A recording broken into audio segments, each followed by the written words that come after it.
What you guys, got a bit of tech news here for you. Asus have backed down and says that the motherboard warranty will now cover beta BIOSes. Now, if you own a Asus motherboard like me, you would have noticed back in the day there was a little tiny piece at the bottom saying that your beta BIOS is available to fix the issue with Ryzen 7000 processors. The SoC voltage for the Ryzen 7000 series will be limited to a maximum of 1.30 volts to protect the CPU and the motherboard. There's been a lot of consumers that have had failed CPUs and motherboard, even burning and catching fire because of the high voltages that are going through the CPU. Now, if you check back on Asus's website now, they've actually retracted this now, and you can now download the beta BIOS to fix your issue without voiding your warranty. So if you're like me and you own a Ryzen 7000 series CPU and there is an issue with the SoC voltage for the Ryzen 7000 series, a lot of motherboard manufacturers have released BIOSes to try and fix this issue. According to Gamers Nexus, this doesn't fix the issue and the problem still arises. You still have high voltage going through the actual board itself and through the CPU, which is never a good thing. So it's not maximizing the CPU voltage to 1.30 volts. You can do that manually, which I would advise you to do. And if you don't want to update to a beta BIOS, that's another topic in itself, whether you should update your system to a beta BIOS.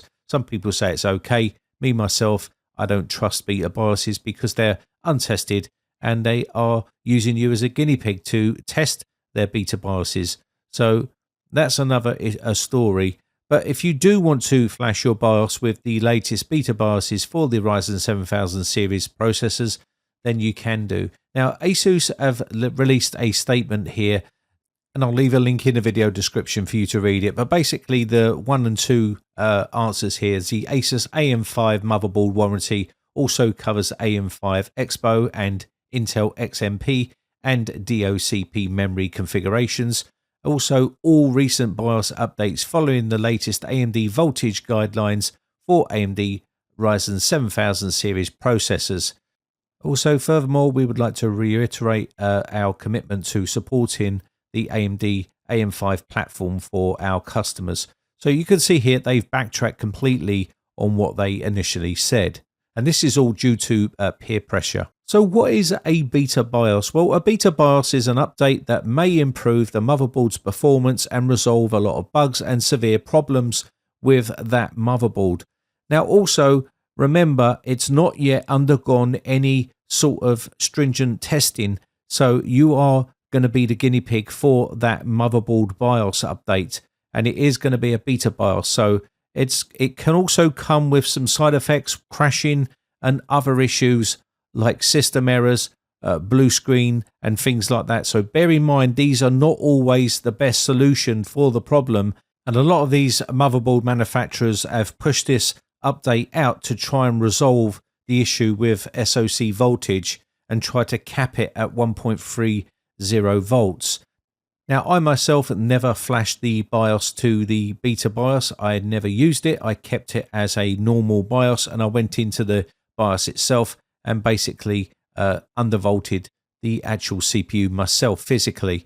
And that way I'm sort of reducing the SoC voltage. And I made a video on that and I'll show you a bit of that video in a second.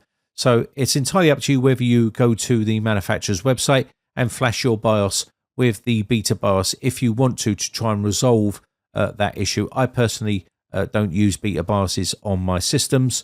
Again, I find them a bit of a risk with bugginess and instability because of the nature of how quick they released it. They haven't done any major testing, hence why they probably put a disclaimer on there saying if you use this BIOS, it will void your warranty, because they haven't tested it and they don't want to come back and have to deal with a bunch of consumers that have updated their BIOS with the beta BIOS and now it's causing major instability on their system.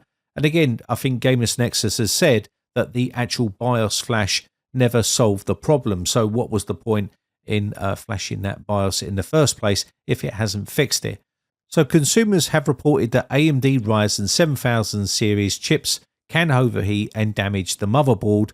AMD later blamed the problem on the SoC voltage, and on the processors reaching unsafe levels with Asus, and also pointing the finger at memory overclocking through the motherboard's EXPO technology. Now, I left the EXPO technology on and I went into here and basically set it up myself. So I've got EXPO on this motherboard here, and also I went down and I changed the voltage, and I'll show you how I went and changed my voltage here until we find out what's going on with these motherboards and whether they release a proper BIOS for it, which actually fixes and resolves the issue. I come down to this area here where it says precision boost overdrive, and you can see here I'm on level 3, 70 Celsius. You can go right into the enhancements here and change this to enhancements and change this to either level 1, level 2 or level 3.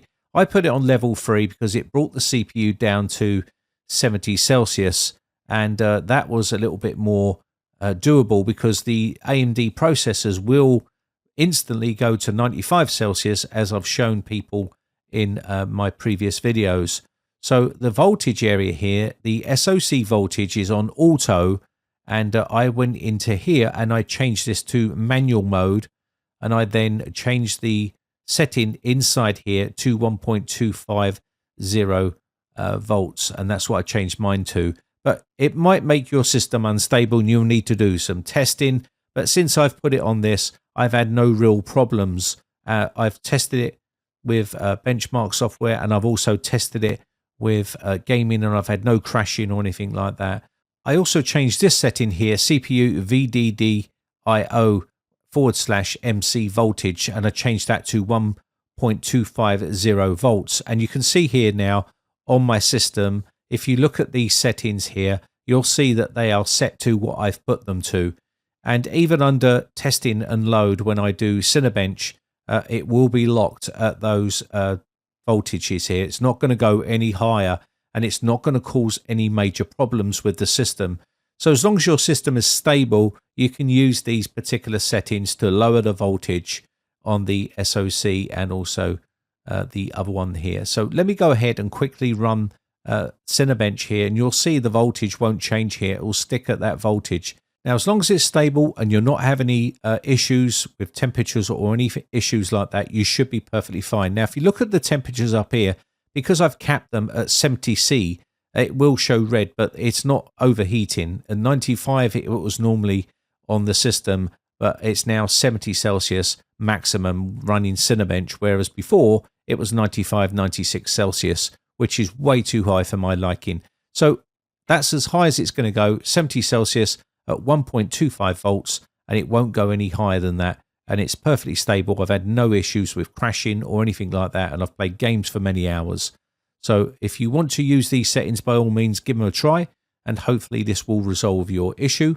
And it certainly beats running your CPU at 95 Celsius like this one here, which is super toasty. And this is the default settings, which is something I didn't like on my CPU. Anyway, with that said, I hope this video has been some sort of use to you. My name has been Brian from briteccomputers.co.uk. So it seems that the fight that Gamers Nexus took to Asus has worked a little bit, and we've now got a BIOS update which does give you some sort of warranty which protects you a little bit. But anyway, I hope this video has been some sort of use to you. My name has been Brian from briteccomputers.co.uk. Quick shout out to all my YouTube members. I really do appreciate the support. I shall see you on the Discord server for a chat, or I'll catch you in the very next video. Bye for now.